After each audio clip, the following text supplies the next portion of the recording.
Hey, Sats fans, my Bitcoiners, welcome to the Swan Halvetime show. We're here to celebrate the halving, the epic event that happens about every 4 years, or 240,000 blocks exactly, in Bitcoin. It's an epic event, and we're here to celebrate it. Celebrate Bitcoin, celebrate Bitcoiners, and we've got three of my very favorite Bitcoiners here today: Natalie Brunel, Lynn Alden, Corey Clipston. We're going to hang out with them, get to know these, Bitcoiners a little bit better, and just keep it light and have some fun. Go to swan.com to buy some Bitcoin. Go to swan.com/welcome to get educated about Bitcoin. And maybe you don't need to be educated anymore about Bitcoin because you've read 1,000 books and listened to 1,000 podcasts because we're all psychopaths. So you can share it with your family and friends. Swan.com/welcome. The beautiful Natalie Brunel hosts the course. It's 6 videos, about 10 minutes each, so an hour long. The first one is, all you really need, about 10 minutes, super low bar for your friends and family, and then send them over to the Swan app. We can onboard your friends and family in just a matter of minutes. You can do it while you stand there next to them. And we have no fees, 0 fees, free Bitcoin buys on your first $10,000 worth of Bitcoin. So we've made it super easy and friendly and fast to onboard your friends and family as they come to you during this bull cycle, inevitably as the Bitcoiner in their lives. Super fast. Swan app in your app store. No fees. Swan.com/welcome. Put it together. They own some Bitcoin. They're getting educated. We're building Bitcoiners together. Let's bring in my 3 favorite Bitcoiners, at least right now in this moment: Natalie, Lynn, and Corey. Welcome to the stream. Hey, everyone. Hey. Hello, everybody. Happy having everybody. We've never gotten this particular crew together in the same place at the same time. Well, maybe at a conference. Congratulations on hitting 100,000 subscribers. Yeah, we were debating or betting on what would happen first, the halving or the 100,000 subs. 100,000 sub crew won. So congratulations to the YouTube team at Swan. Awesome content. And congratulations to Natalie for getting there before us all by herself. That's true. Thank you. Yeah, you guys are gonna get an award like that. So. Oh yeah, that's right. Who's gonna get to have it in their background? The play button. Well, I should add it to mine. I've got a whole shrine going on here. We'll talk about that. It'll go in the office, I think. It'll go in the office. Becky might want that one. Yeah, that's where it belongs. Well, happy having, guys. This is an exciting time in Bitcoin. We're gonna keep it light here, have some fun. I'm gonna ask some, conversation starters and get to know you guys a little bit better as we're celebrating Bitcoin and Bitcoiners during this couple-hour event that we have in store for everyone. So let's just kick it off with what does the halving mean to you? Why is it important to you personally, or just to the network itself? And we'll kick it off with Lynn. What does halving mean to you? Well, it matters because it's hard money, right? So this is actually the halving where Bitcoin's inflation rate, basically the supply inflation rate on a yearly basis in percentage terms, is lower than gold now. In this current cycle we've been in, it's been at or slightly above gold's inflation rate, and going forward it'll be forever below gold's inflation rate, and just declining from there towards zero. And so when you own almost any other kind of long-term asset, you have to worry about dilution. So if you own fiat currency, if you're in a developed country, you're looking at probably a long-term average of around 7% per year of new money, broad money created. And so if you're not constantly increasing your stack of dollars or euros or whatever it is, you're getting diluted as your share of the network. Same thing for gold. It's just at a much slower pace, on average of something like 1.5% per year over the very long term, kind of fluctuating between 1 and 2%. Obviously harder than currencies, but still has that ongoing dilution that you have to worry about. And that's part of why it kind of failed to hold up to some of these other types of assets. And so Bitcoin's interesting because you have an asset that's harder than gold in terms of its kind of long-term, what the supply situation looks like, and it's as faster than fiat in most cases. And so that's a super powerful blend, and the halving is a good time to remind ourselves of why that's so important. Corey. Sure, coming off mute here from my my Hollywood coffee shop, where I got stuck between things today. Yeah, it's interesting. I was forced to kind of think about this about 30 minutes ago because our friend Javi, Camilla's co-host on Bitcoin in Espanol, is writing a Forbes piece and just looking for kind of reflections on the halving. And, for once, I was thinking a little bit more poetically. I'm usually pretty left brain, but I was just thinking about the heartbeat of Bitcoin being every 10 minutes when you add a new block to the chain, and every 210,000 blocks, these 4-year cycles where you enter a new epoch. Those are the life stages of Bitcoin. So this is really kind of entering the fifth life stage of Bitcoin. And it is interesting. Like, you can really think about it in that way, and what has come now, and kind of chopping off the left end of the distribution each time that seems to happen. There was like a lot of momentum. You could see the early signs of what was to come back in 2020, and it was Saylor was in the game, and Paul Tudor Jones, and then Lynn came in, and all these sort of brilliant folks came and put their stamp of approval on it. And now we had the best and the brightest, a small subset of them, but it was very clear that these were people that were not to be fucked with, that were really into Bitcoin, and it was great to have them as our new friends. And now in 2024, another thing happened a few months before the halving. It was January of 2024, and it was real institutional adoption with the launch of the spot Bitcoin ETFs. And now we got Uncle Larry Fink and Auntie Abby Johnson at BlackRock and Fidelity out there talking Bitcoin every day and pumping it through the thundering herd of Merrill Lynch and Morgan Stanley and Schwab and all these broker networks, etc. And it just gives more credence and more credibility to what we're up to. And I think there isn't really anyone left that has looked at Bitcoin and isn't deliberately trolling. What was that guy that Natalie just completely stomped in UFC 300 last week? Peter Schiff, I think. Something like that. It's basically just people that are looking for engagement at this point. If they've actually know something about Bitcoin and they're still kind of coming out anti, I think it's purely for engagement at this point. Or they're partisan and they're deliberately talking their book kind of in a political way. But there's enough good information out there because of the efforts of folks like you in this space that the signal is very clear and it's out there. And if somebody wants to raise their hand and find out about it, we've done that work in spades over the past 4 years. And I think that was, the fourth epoch was the educational epoch, and creating the Bitcoin signal and hammering home Bitcoin, not crypto, and how much different Bitcoin is than all the altcoins. And just really excited for when we look back in 2028 at the fifth epoch. What will this epoch be known for? I can't wait to find out. Good answer. I'm sorry, Natalie. What does the halving mean to you? Or why is it important? Since Corey brought up Peter, I have to say he's probably bitter that he's known about Bitcoin for at least 3 halvings and didn't buy. So the tears are running down his face, I'm sure. The halving makes me think about time, the time that has passed, how far we've come, and where we're going. It's always a new inflection point. I feel like when we were younger, the 4 years would be maybe, your high school tenure, and then your college tenure, and then it's election cycles. It's so interesting that things come in these 4-year cycles. But with Bitcoin, with each halving, so much happens and Bitcoin matures to a new level. And it is crazy to think that back in 2020 at the last halving, when it dipped down, post-pandemic, it went down all the way to 3,000, right? Which is, I wish we could see 3,000 Bitcoin temporarily.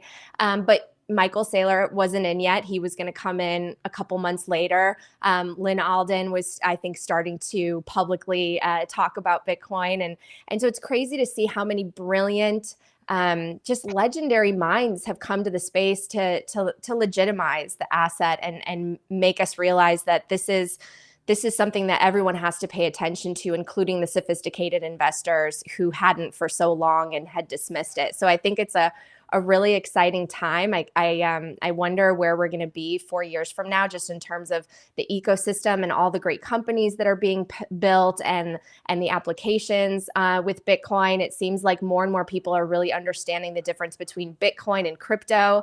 We have many new voices that represent all different types of people within the audience and populations, because I think we do still need to reach so many people globally, including millennial women. I hope that is a huge sector of the population that we hit over the next 4 years, because they spend money, they have money, and yet I don't think a lot of them are in Bitcoin to the extent that they should be. So I think it's a really exciting time, and it just makes me appreciate just how much can change in 4 years. And it feels like yesterday. It feels like the pandemic was just yesterday, and yet here we are, and Bitcoin is being evangelized by some of the biggest Wall Street firms that once said that it was nothing but for nefarious activity. So it's really amazing how far we've come. Here we go. All right. I want to hear some personal orange pilling stories, success or failure. What is one of the most memorable orange pilling stories that you've had, Lynn? I'll do two real quick. One was my husband in Egypt orange pilled his whole family. And it's funny because, I was kind of known as like the Bitcoin one, but when you're talking to your in-laws about it, you're not exactly going to market it heavily. Last thing you want to do is like recommend it, and then it has like a volatility moment, they get shaken out or something. And so I was always like pretty conservative with the way I described it, whereas he eventually just kind of came in there, was like, everybody, look, sit down, actually listen to this, and he went out and just kind of explained. And took all the time he needed to explain why it's important, and so a lot of them actually understand it now. And so, historically, Egypt is not one of the countries that has very high adoption of Bitcoin. Even things like stable coins, it's just not. There's very big cash dollar markets in cities like Cairo, and so they understand kind of the need to protect against inflation and things like that. But so far, it's just this type of technology has just not been catching on there, and education is still not very high. And so that was it was fun watching that in real time. The other one is I'm seeing that when I talk to institutions, or when I talk to basically like large capital providers, I generally find that the most effective orange pilling strategy is talking about that international use case, kind of the stuff that Alex Gladstein talks about, the Human Rights Foundation. There's so many Bitcoin skeptics in North America, in Europe, in kind of developed parts of the world, and their first thought is, why do I need Bitcoin? I mean, I have the S&P 500, I have the dollar, and obviously there's differences there, but in terms of every day running into frictions, they don't really see what Bitcoin is solving for them in any sort of near term or acute sense, and they're largely correct about that. But I generally find them, you say, well, look, there's 160 currencies in the world. There's 40 currencies in Africa. There's 30 currencies in Latin America. Most people in those countries, around kind of the majority of people in the world, don't have access to things like the S&P 500. They don't have access to kind of safe, liquid, reliable investments without going through a lot of frictions, unless they happen to be kind of in the upper echelon of wealth in their environment. They can kind of afford some of those offshore assets. And so Bitcoin is basically it's a solution for a lot of people in these countries. And so I generally find that that's something that's very hard for them to refute. They say, okay, I get it. So I can see why some people in some countries could make use of decentralized money, that goes over the internet. And then once you get them off zero in terms of them understanding who might, you know, seriously, like, this is a big level up compared to other alternatives, that opens the door. You go from 0 to 1, and once you get off that idea that it has zero use case, it starts to become relevant, especially because one thing that money has as a property, money is like that which you hold, even if you have no intention of using it yourself. So, for example, if you hold a gold coin, it's not because you're expecting to ever need its industrial use case. Your whole, or you're not gonna melt your gold coin down and turn it into jewelry. You're holding it because you know that it's something that's desirable to so many other people for those properties, and you're just merely holding it as kind of a store of value, as kind of the best analog money around. And Bitcoin is in many cases similar. There are those of us that just hodl it. And we don't really, we're in an environment where you don't really have a payments problem immediately. We don't really have a investment problem immediately. So we hold it. But when you kind of point out these use cases in other areas, that does seem to resonate with kind of institutional allocators that might not otherwise get it. They might be thinking they might be thinking of their own bubble. And once you bring them out of that bubble into the rest of the world, I find that that's a very effective strategy for making them understand the value proposition. Awesome. Natalie, give us a success or failure orange pilling story, one of your favorites. Well, actually, I just want to start with my own orange pilling journey, and then I'll zoom out because I don't know if anyone else feels this way who's watching this, but I feel truly like my life has been transformed by learning about Bitcoin. I didn't know how much I didn't know. I never had thought about the history of money or what money printing is or why money loses value and doesn't buy as much as it used to. And I was in a point in my career doing news where I was really torn because I liked the actual day-to-day job in terms of meeting new people, learning about different topics and storytelling and doing interviews, which I still get to do. But I was starting to just lose hope about everything around me because every story was turning political. Everyone was in this mentality of us versus them. You're on this team or that team. Everyone kind of starting to hate each other. And I was seeing sort of this moral decay that I'd never expected in a country that literally my mom dreamt of coming to for so many decades of her young life. And I admire her so much for coming. She didn't get a chance to until she was 38, and my dad was 41 to come to the US. And by that point, a lot of people probably may have stayed because they don't know the language. But my mom just was so set on this idea that America represented such opportunity and hope and economic hope, especially.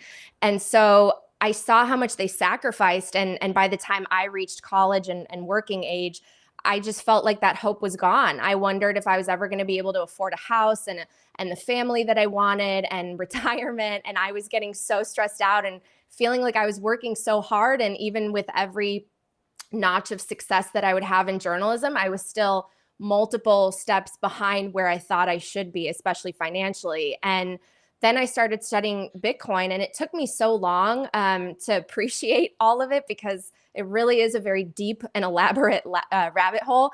But I felt like this weight coming off my chest. I felt like this veil coming away from my eyes. And I started to realize that there can be hope and abundance in the future. And the problem is not this political one where we're just fighting with each other about, social ideologies, but it's really just fixing this base layer of our global economy, of how we interact as humans and how we provide value to one another. And if we just fix that, think of the beautiful things we could create and innovate and how we could potentially cooperate more. And it made me just feel so hopeful. And so I love the journey of orange pilling because even if you can just spark that initial curiosity, it's such a hopeful and positive process. And then zooming out from me, it was interesting talking to my mom about Bitcoin because I ended up learning so much about my family's history and like what my grandma did to earn money under communism in Poland. I didn't know that she sold things on the black market so that she could accumulate cash so that she could help my parents and just all these stories started to surface. And my mom was more of a gold bug. She believed in hard money and she was skeptical of the government and overreach. But I didn't appreciate to what extent until I shared Bitcoin with her and we started to exchange these stories. And she's still like, it's funny because she loves the physical things. She loves gold still, but I managed to get her to dollar cost average actually through Swan. So she's holding Bitcoin and I'm making her not sell it, but it's just been such an interesting process to orange pill the people that I care about. And then zooming out further from that, I wish that all my friends who I've told Bitcoin to, I just wish that I don't know what it is that I'm missing in order for them to actually take those next steps and read all the books that I have and watch all the shows, because there is still a gap. I'm finding that they're kind of curious. Maybe they've purchased a little bit, but they're so focused on, honestly, the stress of their daily lives that they can't get past that hurdle of actually learning enough to really appreciate and start to accumulate in the way that I believe we all should. So yeah, I think orange pilling is a fun, challenging, interesting process, and I hope that through this next cycle that we get millions and millions more people onboarded. So I got to know, have you sent them your Welcome to Bitcoin course? I have, yeah. Okay, Here's the thing. My mom gets it. Like, she's totally on board. It's just the fact that she can't, like, it's not physical. She can't get over that for whatever reason. So fair. Swan.com/welcome to get Natalie's worry, Bitcoin course. She's not buying Shift Gold. That's all I want people to know. the shift coin of gold. All right. So next question. We'll start with Lynn again. What is the best book you've read recently, and what did you love about it? I'm actually reading a book called Money by I forget the author's name. Hold on. It's Money: The Unauthorized Biography. Nice. By Felix Martin. I've been reading that because I had a number of recommendations. I haven't finished yet, but I have been enjoying it. And in general, I always find either reading monetary history, or I always learn something new. I mean, literally, when I was writing Broken Money, I read so many books on it. I read so many references on it.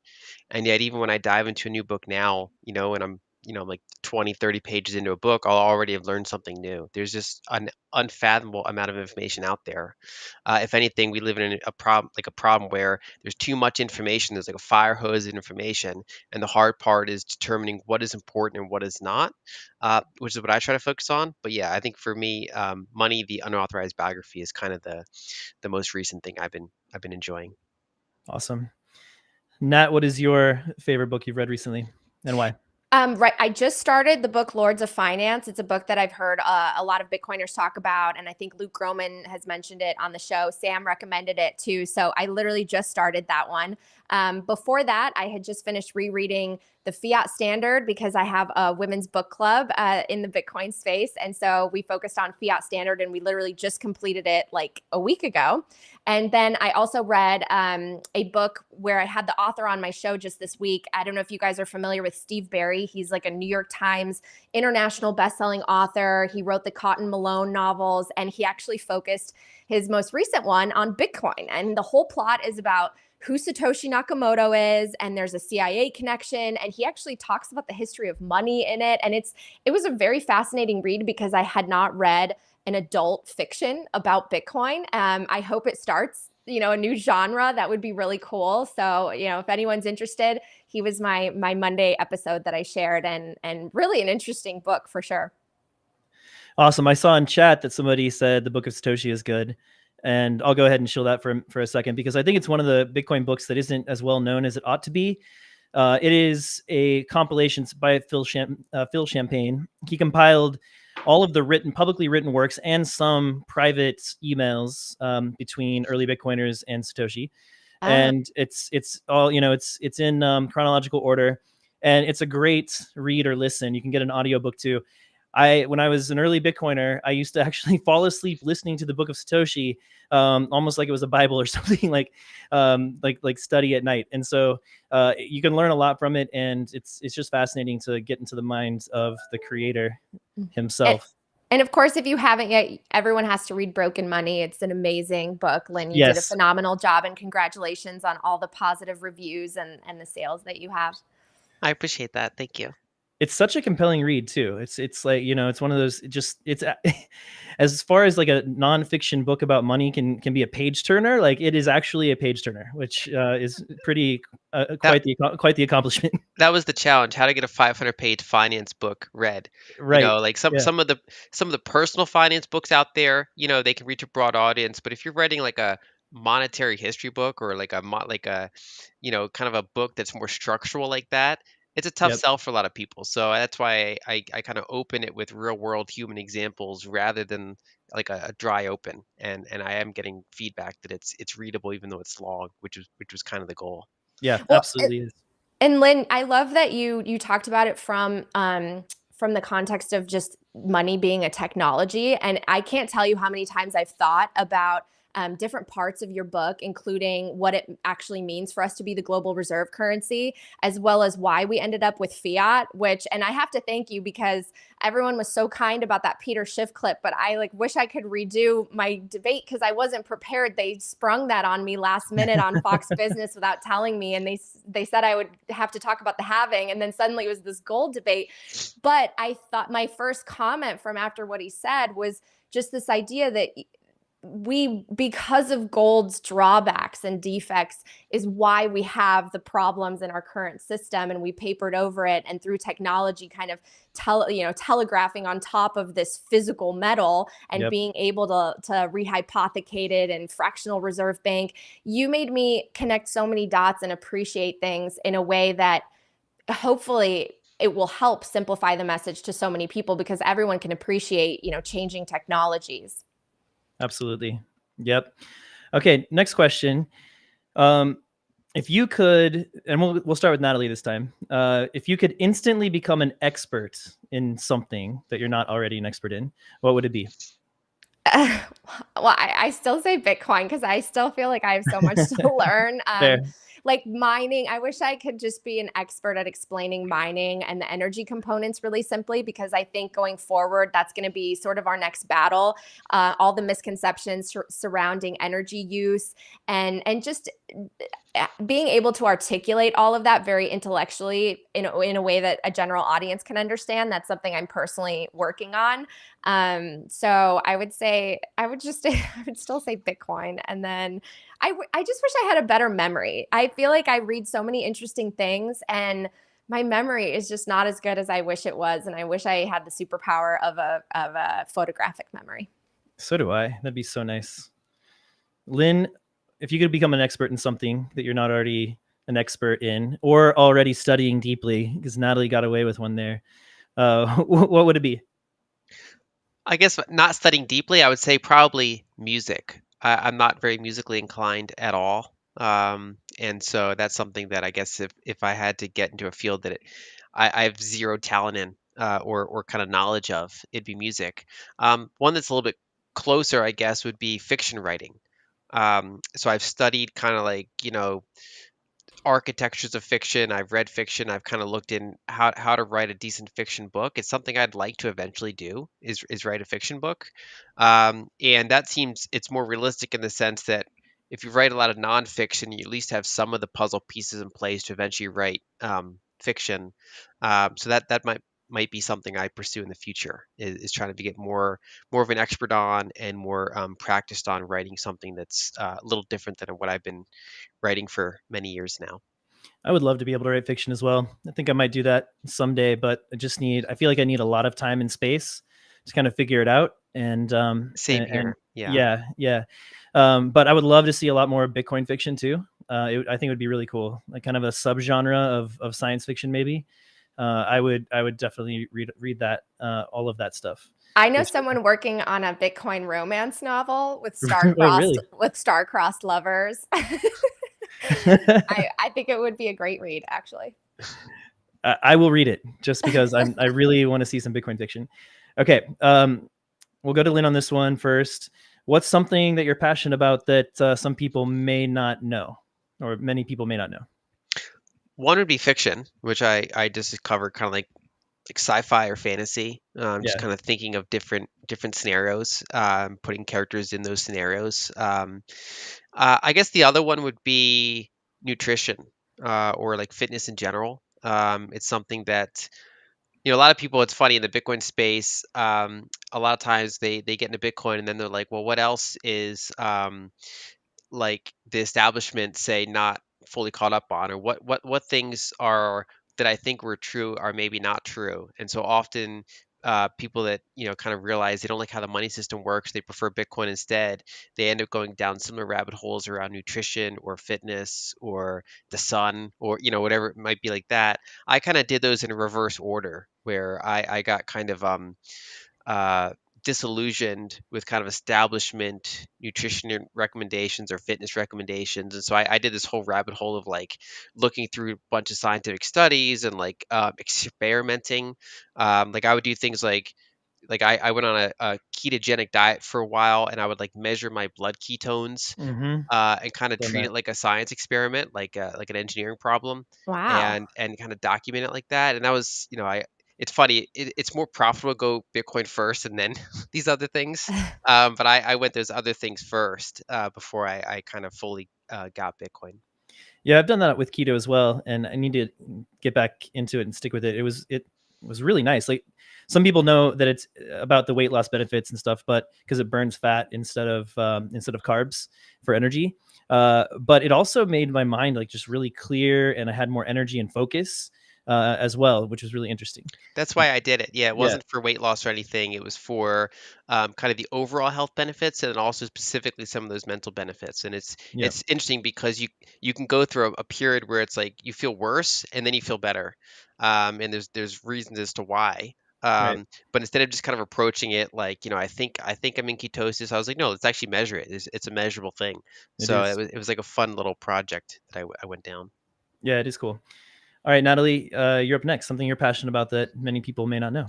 Well, I actually concur. I'm really interested in health, and I think because of my investigative background and because of the way I was raised, I am always kind of skeptical about the trends and the science that sort of exists versus maybe what other sides are potentially out there, reports that may not be covered. And it's funny because when I was young, I used to think that my mom was just the most strict and just like, I don't know. I thought she was off her rocker sometimes because she would say to me like, I can't eat margarine, or I can't eat there were trends, right? Margarine instead of butter, fat-free stuff. She always said, no, that's bad for you, that's bad for you, whatever sort of the world and the media would say is good for us, or they were trying to sell, my mom would say, no, that's really bad for you. And all these years later, I'm like, oh my gosh, my mom was so based and right about all of this. Like, butter's actually good for you, you shouldn't eat a bunch of Yes, chemicals and preservatives. And I don't know how she knew all of this, but she was raised very, very differently. And so I'm grateful, and I always like to go down those rabbit holes because it really reminds me of how differently she was raised from us, because she knew this without having to research it the way that I did.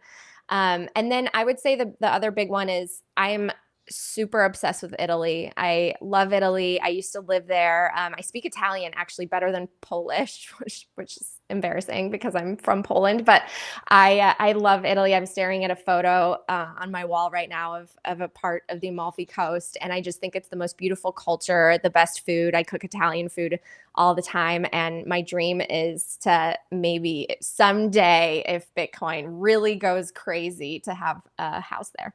nice, nice. All right, we only have a couple of minutes left, so we'll make this one quick. But if you could have dinner with any historical Bitcoin figure, from early days, they can still be alive, but from early days, not Satoshi, who would it be? Lynn, we'll go with you first. If it's not Satoshi, I guess it has to be Hal then. Yes. Okay. Fair. And what would you ask him? I would ask him, I guess, what he like by this point, what has he been surprised by? Because a lot of ways technologies work is that the original way they're proposed to work um, ends up not being like something else becomes an even bigger use case. So people thought of Bitcoin mostly as payments, and so far it's kind of been the savings that has really caught on more so than the payments, which I think makes sense from studying monetary history and economics and those fields. But that does, that's still a raging debate in the space today. For example, I think How had really good long term vision for how a lot of this would go. Um, but I'd be curious to be like, okay, if he was around and say, well, okay, the things you wrote about were really forward looking, and what like if there's anything that's surprised you or if you were to look another 15 years in the future, what would you expect things to look like, given the first 15 years? I just think it'd be fun to pick his brain. Yeah, absolutely. I'd pick Hal as well. Natalie, you can pick Hal too. But Well, if not Hal, who would it be? I will have to pick Hal. In fact, I appreciated him so much more after talking to Fran Finney. Their love story was so beautiful, and it's heart-wrenching to know what she's gone through because of people thinking that he is Satoshi. And when you just look over the history and all of the contributions he made, and the fact that he was such like a strong family value driven person, who loved his wife and loved his children, and literally worked up until the moment he physically couldn't anymore. I just think he's what a human being that we have at the start of the history of Bitcoin. And I just I'm in awe. I think I know that you shouldn't put people on pedestals or have heroes, and I really do believe we shouldn't, but it's hard not to kind of idolize someone like Hal. Absolute legend. Well, thank you, Natalie and Lynn. Really appreciate your time. 2 Bitcoin warriors. Absolutely happy having to both of you. As Thank well. you. All right.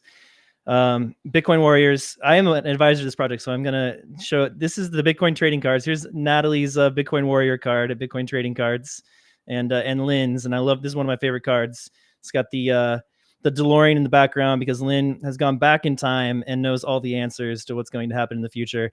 2 Bitcoin warriors. Amazing to have them on the show today to celebrate the halving. We're going to pass it over to Dante next to host Max Kaiser and Stacy Herbert. So energy is going to be going up. Do not go away. Please check out the Swan app.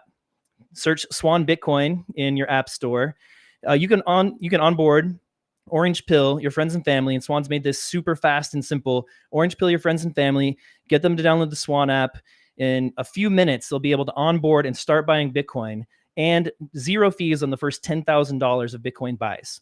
So super easy to onboard them, and then send them to swan.com/welcome. Natalie Brunel, the consummate professional, has done an incredible job to welcome people into Bitcoin. It's just 1 hour long. The first video gives a nice overview, just 10 minutes. So you can just tell your friends and family, just 10 minutes. So watch this 1 10-minute video to get introduced to Bitcoin, get them a little bit of Bitcoin, some skin in the game. And we are here to help you Orange Pill friends and family over this bull market. Also, thank you to Marathon Digital Holdings for sponsoring this show and making it possible. Marathon is the largest and most technologically advanced publicly traded Bitcoin miner, as well as one of the most energy efficient. Marathon's primary mission is to enhance the Bitcoin network by sustainably increasing the amount of computational power or hash rate that helps make Bitcoin the world's most decentralized and secure monetary network. Also, thank you to Speed Wallet. The Swan Bitcoin halftime show is sponsored in part by Speed Wallet. It's a simple, fast, and secure Lightning wallet that allows you to send, receive, and earn all in one place. You can find it at speed.app. That's a great domain name. And also the Pacific Bitcoin Festival. This is, in my opinion, I am a bit biased, but I think it is objectively true, the best Bitcoin event out there. It's so much fun. The vibes are super high. You'll meet all your favorite Bitcoiners. They're going to be on stage, but they're also mingling out there in the crowd because it's just fun. And everybody wants to be out there and experiencing the vibes.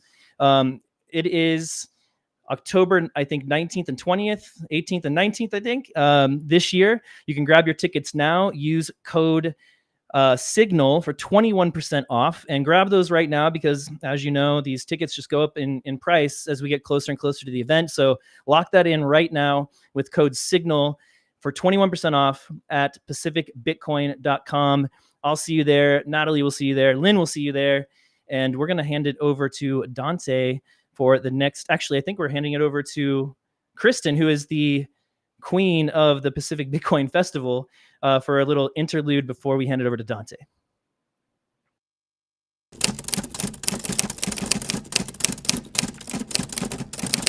For years, health experts have been touting the benefits of lettuce. They tricked you into thinking that lettuce is just some innocent green delight that makes salads and sandwiches better. They led you astray with lettuce wraps, sold you a story about vitamins and minerals, and told you to go ahead and fill your plate. And that all sounds real cute until the day you're diagnosed with LHS. Every year, lettuce hand syndrome accounts for the loss of millions in potential gains from selling Bitcoin embarrassingly early. I'm so mad at myself about Bitcoin. I should be up like 75% in Bitcoin. I should be up 750 grand in Bitcoin instead of down. Fuck Dave. Side effects of LHS include short-term thinking, uncontrollable mood swings, impulsive behavior, panic attacks, and severely diminished hand strength. If you or someone you love are suffering from LHS, please call 1-800-DIAMOND. That's 1-800-DIAMOND. The Diamond Center for LHS is committed to help you recover your strength and explode your bank account. Let us say no to lettuce.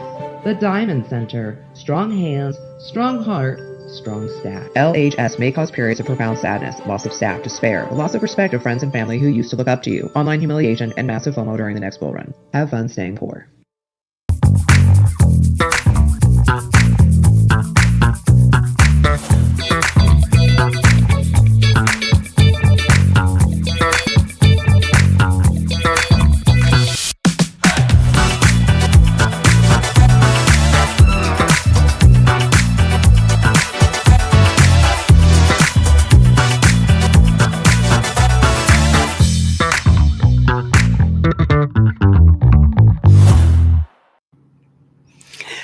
And welcome back. Well, saw lots of LOLs in the chat for the Diamond Center ad, trying to cure lettuce hands across the nation. So share it with your loved ones. And we are super excited to join you for this halving celebration.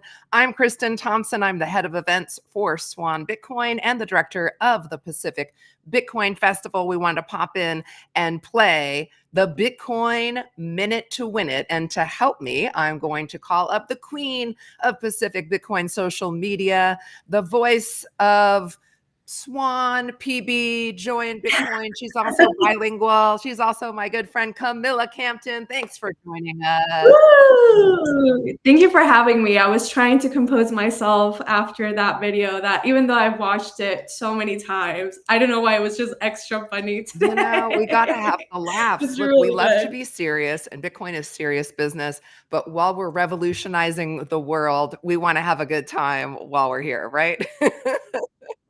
Absolutely, yeah. So we are going to play a really fun game just to spice things up a little bit, which is going to be Bitcoin Minute to Win It.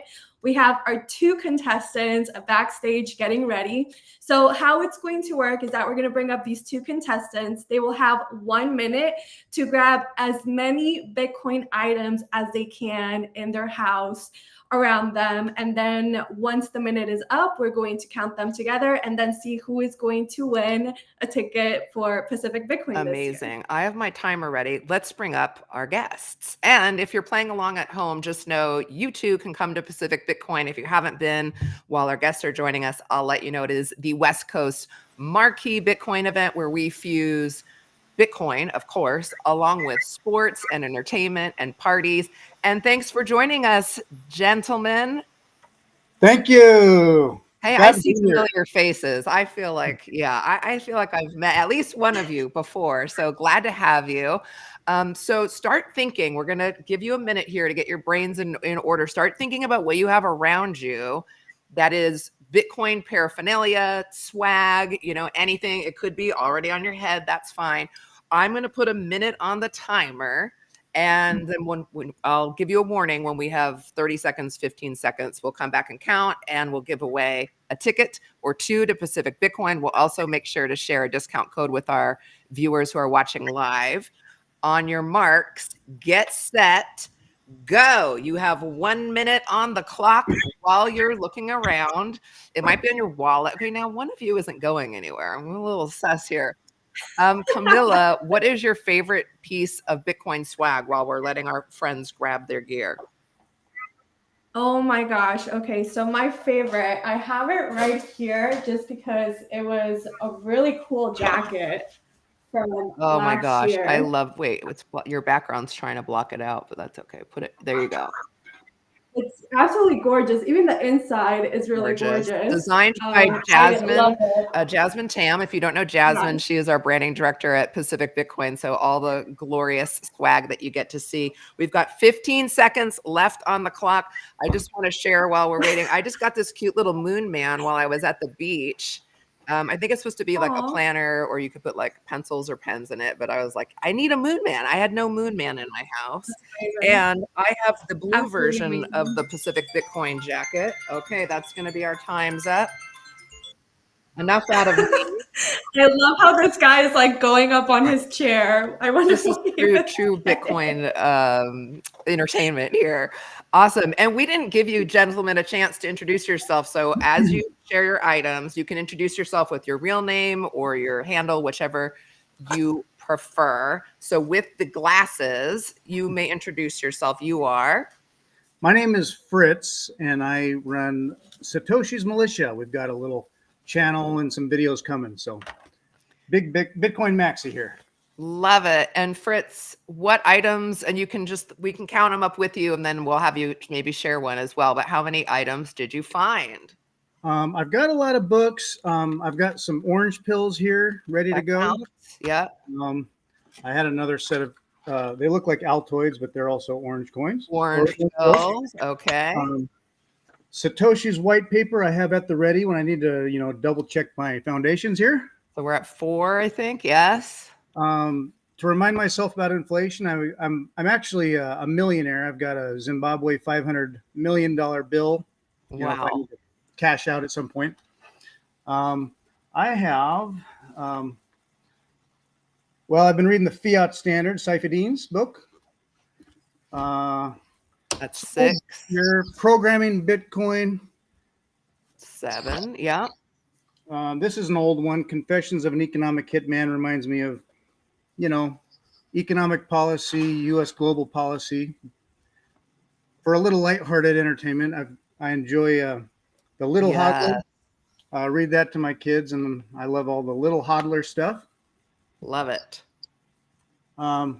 Satoshi's Militia being kind of based. We've got the Constitution here. For me, there's a lot of first principles that relate to, economic policies. That's a lot of stuff. With The Creature from Jekyll Island.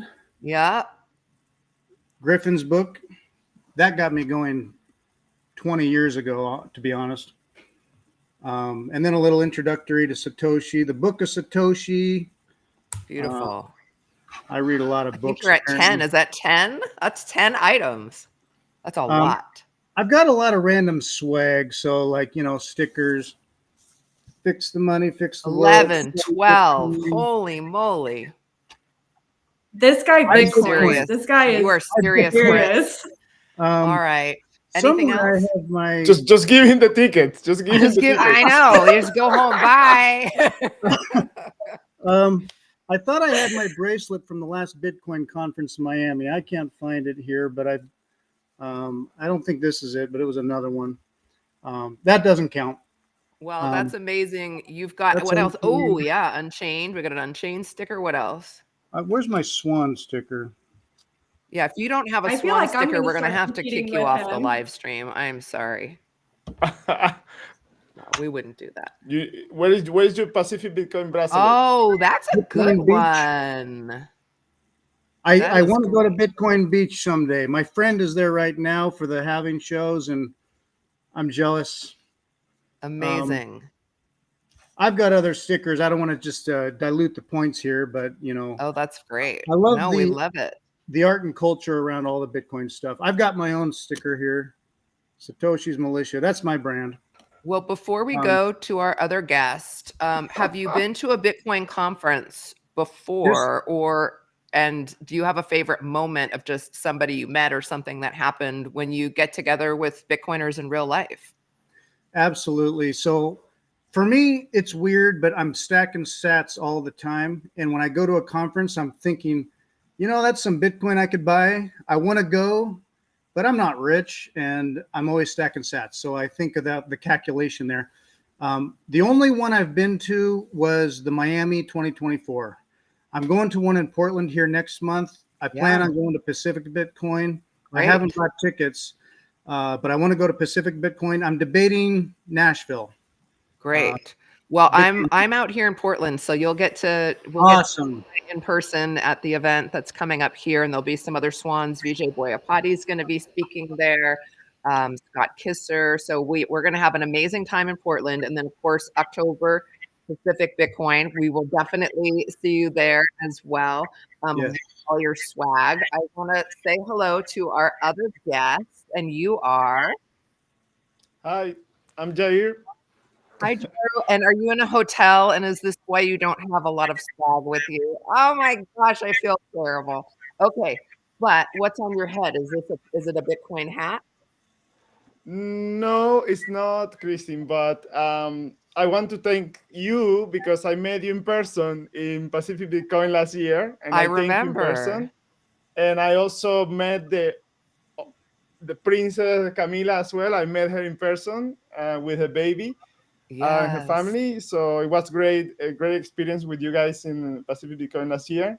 The items I have are I'm a digital like we're in all is digital now. Gold was analog, now Bitcoin is digital. So everything is here, but it's kind of hard to show you.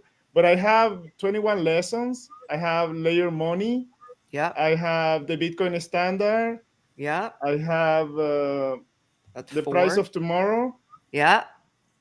And all the podcasts from Natalie, from I don't know if it's hard to see, but we can it's see. Like, I can see. That's amazing. Here is 21 it's lessons, so funny. layer money. He's like, I brought all myself. of them, everything ever recorded. And I have I met also Phil Champagne in Pacific Bitcoin, which is the author of the book that this great gentleman, showed us, the book of Satoshi, which I learned a lot from Bitcoin as well. Amazing. And I will just share while we're talking books, my favorite Bitcoin book was written by Jan Pritzker. He's the co-founder of Swan, Inventing Bitcoin. And so when you're sharing, just for those of you watching, if you have someone that is new to Bitcoin, they don't understand how it works, it is absolutely my favorite book for just explaining the nitty-gritty of how Bitcoin works, but in a way that even a normie like me, a non-technical person, can understand. But I do remember meeting you at Pacific Bitcoin. So it's great to see you again. We'll be so excited to see you back. Now, normally we would declare a winner, but I think the extra effort of being in a hotel, having everything digital, Camilla, do we want to call this a tie? Because I am feeling some strong tie vibes. Yeah, I mean, I feel like it has a whole library, and the way that our world is going digital, it's just very clever to have so much information. But I also love that you have actual artifacts to show us that are sentimental. I have this one that I want to share. So this is actually something that was 3D printed that Brecky gave to me when I went to LA for the first time ever. And it's actually for a node, which I still have to set up. But stuff like this is just super special. And then I have this one, which let me put While you together. do that, I'm going to try to grab something that's really close. I'm going to try to grab one more thing to show y'all. Ooh, those are great. I got this, which is the Honey Badger. And it's basically just stacked sats, which I got at a Bitcoin conference, I believe 2 years ago. Oh, I like that. Totally nerding out over this. I was looking for Riga. I think Camila, Riga. Honey Badger? No, this is I got in Miami. I got this one in Miami, and my husband has another one. We bought two because we can't share apparently when it comes to stuff like this. Great. So we each have our very own. Well, I want to thank both of you. I was looking for my swan earrings that were 3D printed by our friend Rob Mitchell, but we'll give it a shout out on another segment. I know we've got an amazing lineup waiting, Max and Stacy, Dante. So I want to make sure we get back to them. Before we do, congratulations to both of you. We are giving each of you a ticket to attend Pacific Bitcoin, courtesy of Swan and Pacific Bitcoin. Woo, woo, woo. Thank you so much. We cannot wait to see you in person. It's going to deepen your conviction. You're going to have an amazing time, and you're going to meet amazing Bitcoiners like Max and Stacy and Dante and Lynn and Natalie and the crew. So we are so excited. We're going to be, I think, tossing it back. Let me know, producer, if we need more time, we're happy to keep chatting. Okay, we're good. We're heading back to the studio. Thank you you very all. We'll much. see you on the next break. Thank you so much. Bye, Thank guys. you. Take care. If you're gonna party, you might as well make it limitless. And with Limitless Pizza, you just got a lot more popular, bro. With unbounded amounts of farm-fresh mozzarella and tomato sauce imported straight from Italy, our pizza has enough slices to feed the entire world for all of eternity. So you invited 20 people from school, but word got around and now every high school in town is at your door. Not a problem. With Limitless Pizza, the more slices you cut, the more pizza there is. So you'll never run out and the party can keep on rocking. Your dreams and your dollars are limitless. Now your pizza is too.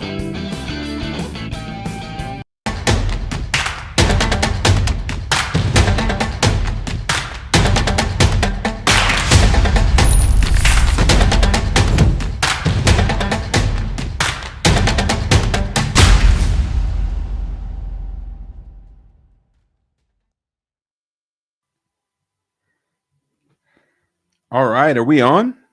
Are we live? That was so much fun. Hanging out with Kristen, Camilla, like that is probably the most fun that you get to have virtually. You feel like you're hanging out with them. Welcome to the Bitcoin Halftime Show. My name is Dante Cook. I'm the host of our Bitcoin Daily Show. And so far, the first hour, we had Lynn, we had Corey, we had Brady Swinson. We also had Natalie Brunel, the one and only. She dominated Peter Schiff the other day. I think everybody in the Bitcoin community wanted that. And so I'm super hyped to be inviting in Max and Stacy. And what's interesting about them, if you guys don't know Max and Stacy, they have probably been the most vocal about Bitcoin for the longest period of time of anybody out there. And they're super cool. So I was pretty jealous of the latest Swan salon that you guys were at down in Miami, but that looked pretty cool. So welcome to the halftime show.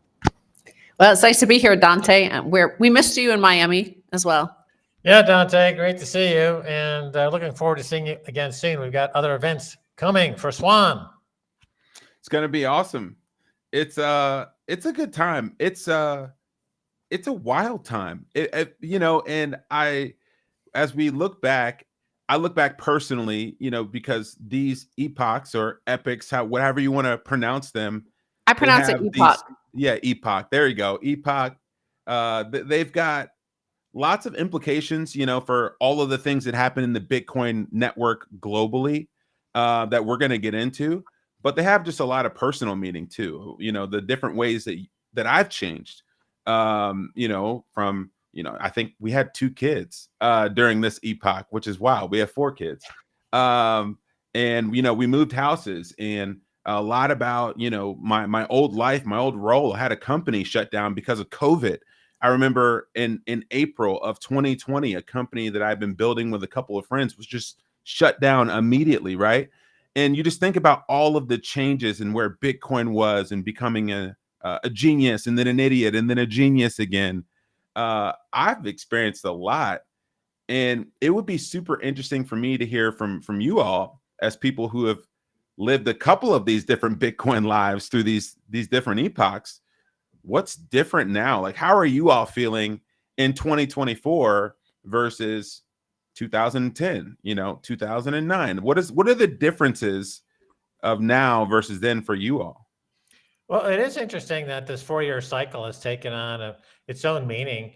We're used to having the 4-year election cycle, the 4-year Olympic cycle. Like, we know things happen in the 4 or 5 year World Cup cycle. So now we're at the 4-year Bitcoin halving cycle, which is becoming more and more recognized around the world as something that is meaningful to many people around the world.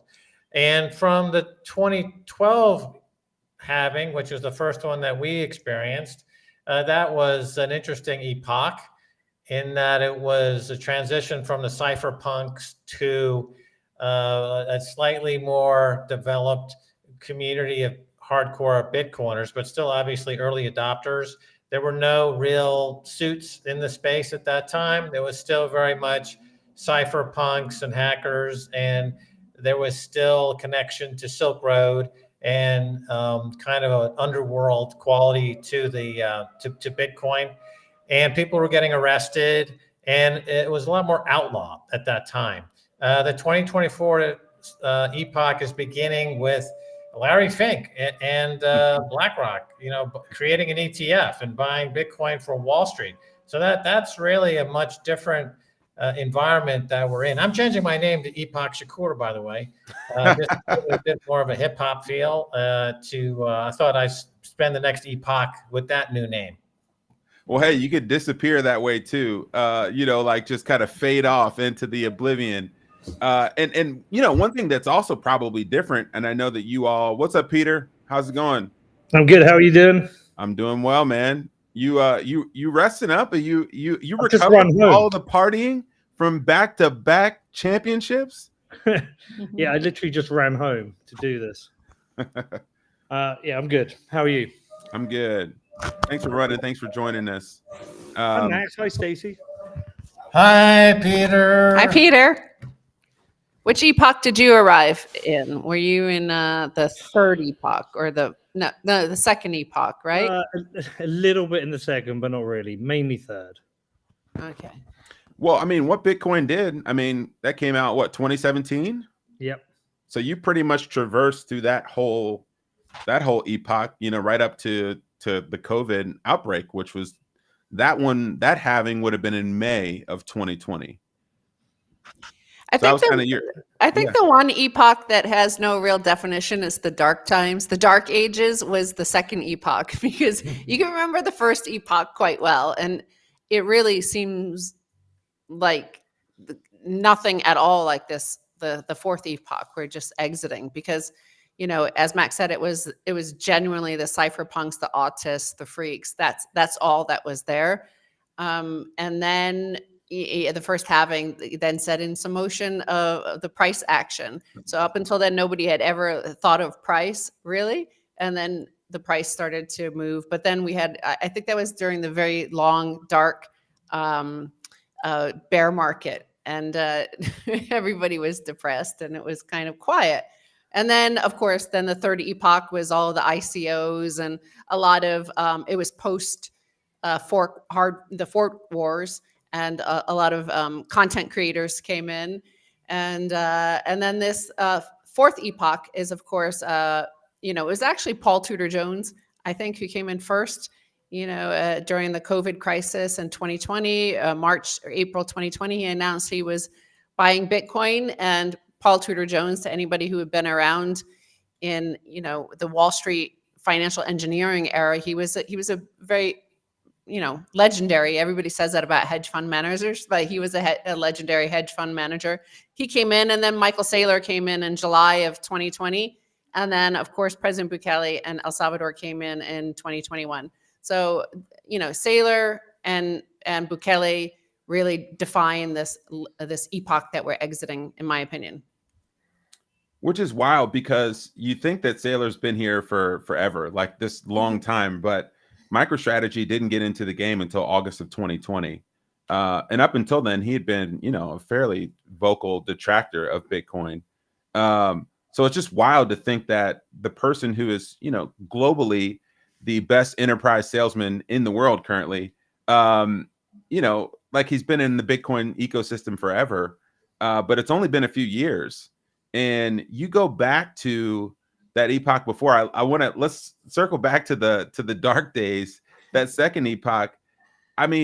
What was that period like for you guys? It felt like it was only, if you go back and look at the content, there was like Andreas Antonopoulos, doing talks in the middle of nowhere in Europe and nobody coming to the conferences. Like, what was that time period like for you guys? Because I remember the price being, somewhere between $300, and then it went to $1,000. And like, what was that like? Well, it was Kaiser Report. It was just really us. And, a few of the freaks and hackers still, like Amir Taki was a big one. He's the first, he introduced the first BIP, right? So he's a very early cypherpunkish sort of Bitcoiner. Then he went off to fight ISIS in Syria. So then he kind of left Bitcoin. But we were talking to it was a very global audience. And that's when we first started really talking to Tour de Meester and Safety Namus. So, Beirut and Argentina, Tour de Meester was living in Argentina at the time. So he was giving us the ground view of Argentina was a very early adopter of Bitcoin because the Kaiser Report was dubbed into Spanish. And of course, they're always going through a currency crisis, right, for the past few decades. So it was quite international. It felt really international, but price was still not a thing. And there were the very first of now what are called shit coins, but at that time it was because price wasn't so important yet. Like that wasn't until 2017 and the ICO boom. It was still like considered experiments and whether or not this was going to be a whole ecosystem. And even at that time, Andreas Antonopoulos said that there would be a whole ecosystem of these coins. But at that time, yeah, it was still experimental. It was still like we were starting to realize like maybe there was actually more the magic internet money to this. The first epoch was magic internet money, but this epoch was more like a little bit of trolling, a little bit of a more global audience.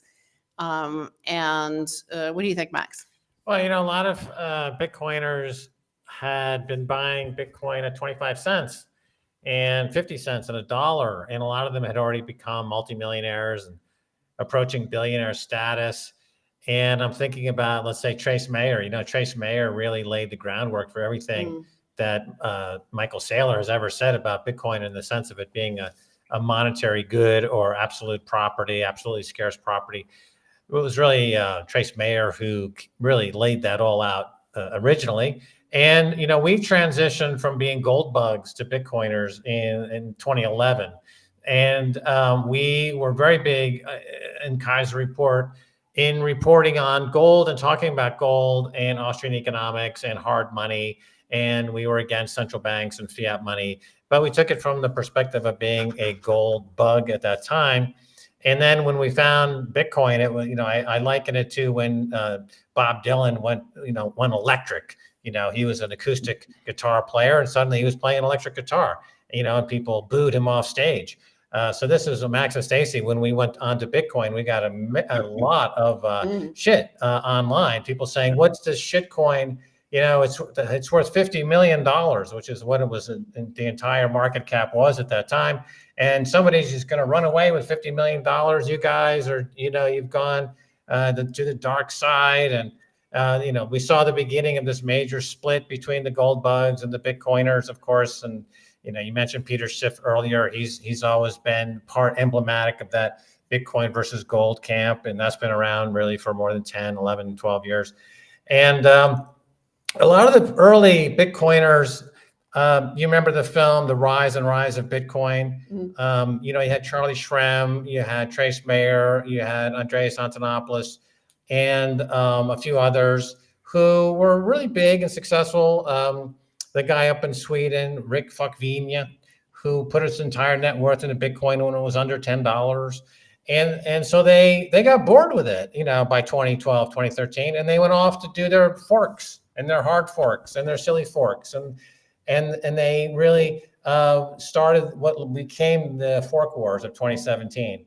And so Michael Saylor has had the benefit of coming into Bitcoin untainted by the first 7 years of Bitcoin, right? He just came in after the fork wars. He said, the fork wars really got me to understand Bitcoin finally in terms of it being immutable and perfect money. And so it was like came in at a great time. But he's standing on the shoulders of all the people who were kind of in the game before him. And of course, he took it to another level. I don't think anyone's done a better job at educating the masses and educating corporate America and the hedge fund community about Bitcoin than Michael Saylor. Certainly, he's a really a fantastic asset. He's done an enormous amount of good in Bitcoin, and we will be forever grateful. There's kind of I think the 2020 to 24 epoch is really the Michael Saylor era in my view. And then 2024 to 2028, I think will be President Bukele and El Salvador, when the nation state powered by Bitcoin attracts this Renaissance 2.0, as Stacy calls it, and we see a rebirth of civilization and humanity in El Salvador. And El Salvador is coming out of the fourth turning. It's the first country to come out of hard times. So I think there's going to be a tremendous influx of people looking to escape the sinking ship that is just about every other country out there, and they're coming to El Salvador. That's super interesting. A lot of people will oftentimes look at people when they're on top and then forget about and neglect the personal cost, the professional cost, the career risks that it took to really be into Bitcoin, to really stick their neck out there, whether it's Bukele in 2021, whether it's Michael Saylor, in 2020, and one person, although there's, a lot of people in the Bitcoin community that over the years have disagreed with a lot of things that you've said or these things here, Peter, I've always just appreciated your show because you've truly, one, you've been open, you've been transparent about, whether it's your mistakes or how your thoughts and opinions have evolved. I mean, just talk about from your perspective as someone who has literally the #1 Bitcoin podcast in the world these days, how has your perspective changed and how have the conversations that you're able to have now, shifted from 2017? Like, what are the similarities and what are the differences, man? Like, I appreciate it, man. Like, everyone just, I'm a huge fan because somebody's got to be willing to have an opinion, right?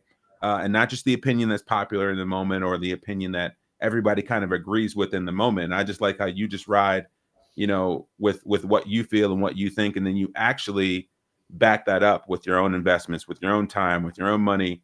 And again, shifting into Bitcoin, after you've been a successful marketer, agency owner, wasn't easy. So I give you a lot of credit. Just give me a little bit back to like 2017 to now, like how those conversations have changed. Gosh, okay. I don't even know where to start with that. The podcast, where it's got to, there was no real plan for it. I just decided to do a show one day and start interviewing people. I did a couple of interviews. I emailed Jameson Lopp and asked to interview him, and went out to Raleigh and then ended up at a meetup. I'd only done 3 interviews that was being held by Max himself. Max probably won't even remember that the first time we met. And I think I've just tried not to change when I make the show. I'm not afraid to ask stupid questions because I'm not the smartest person in the world. So I've always tried to ask the questions that I think that some of the listeners might be wanting answered. And I've just always tried to be myself. Did it all without any expectations. And just thankfully, I've been able to travel around and make this show. It's a really complicated subject, Bitcoin, and there's so many different rabbit holes you can go down. You can go down the technical side or the philosophical side, the economic side. And so, that's all I've tried to do. And I've also tried to, like, Bitcoin is very US centric. It's very US dominated, but I'm not from the US. I'm from the UK. We're obviously part of Europe. I know Max is a big fan of our Marmite over here. And I've always tried to represent the views of Marmite eaters. try to represent and say, look, we appreciate your constitution and your guns, but there is other parts of the world where people think slightly differently. So I've always tried to kind of push back maybe on some of the more US centric opinions and try and just represent maybe more European views and try and question how people think about Bitcoin from those perspectives. But most of all, I've just tried to be me. And sometimes doing that, you open yourself up to ridicule because you're not conforming to what people expect of you as a Bitcoiner. In terms of how the conversations have changed, they haven't really, because it all just comes from curiosity. Obviously know a little bit more these days, but I still try and approach every interview with curiosity and openness and from a place where I want to learn. But there's so many other good people out there making podcasts at the moment, and so many other good content creators out there that sometimes I feel like perhaps my time doing this might be coming to an end soon. Oh man, in the next few months. But hey, you've been doing this in 8 years. Yeah, it's been a while. It's been a journey, man. I've been a loyal listener the whole time, and for you all, like, give me some perspectives. I mean, Max and Stacy, what has it been like, being advisors to the government, to the state, the president down there in El Salvador? I mean, I've yet to visit. My buddy Sean Harris put on the halving party there just a couple weeks ago. That looked amazing. I'm just super interested to hear from your all's perspective. I know you talked about 24 to 28 kind of being the epoch of El Salvador and really the rebirth of a nation coming out of collapse. How have you witnessed that? Like, just give us a view into that as someone who's not been there, has not visited there, of what it's actually like, and not just from Bitcoin Twitter. Yeah, well, I think 2024 to 2028 will be the proof of all of the work we did for the past 2.5, 3 years here. It's been incredibly hard work we've been doing, and it's been a blessing as well that there was this bear market, right? It's helped us just put our heads down and build. In terms of like what Peter was just saying about the notion that there are so many great content creators out there and there's this new generation, I feel we were talking about Bitcoin on Kaiser Report since the end of 2010. And our show was unique in that it was broadcast all around the world. And though Peter said it's very US centric, and we obviously are Americans, the thing that was unique about that is that it did go everywhere in the world. Our show was broadcast in every continent, every country, all over the place. And it was on Russia Today. So in a way, like a lot of people, the first adopters of Bitcoin were people who watched our show because it was not from CNN, it was not the BBC, it was not part of the US empire, and they trusted it more. So they were able to receive information first about Bitcoin. Now, I feel since we have come to El Salvador that this, for me, is really quite a mission. And I feel very, dedicated to this epoch of Bitcoin. And what I mean about that is when you look at history, when you look at what the florin did for global trade, right? It was an important invention to create a standard unit, a measurable unit of gold. That gold had been used for thousands of years by that point, but the florin became the most trusted unit of account of gold. And with that came the Medici power and wealth and fortune. But it wasn't just the wealth and the fortune. It wasn't just the money. What the money did and what the legacy left behind is the Renaissance, right? And I think what we have in El Salvador, and of course, people in the media, a lot of people will think it's like highfalutin to think that we could bring in a Renaissance, but I believe we can. I believe you could see, I said that Renaissance 2.0 before the gang war, for example, and already you see the rapid transformation of El Salvador since Bitcoin was introduced. And, a lot of people say, no, it's not Bitcoin that did it, it's the gang war.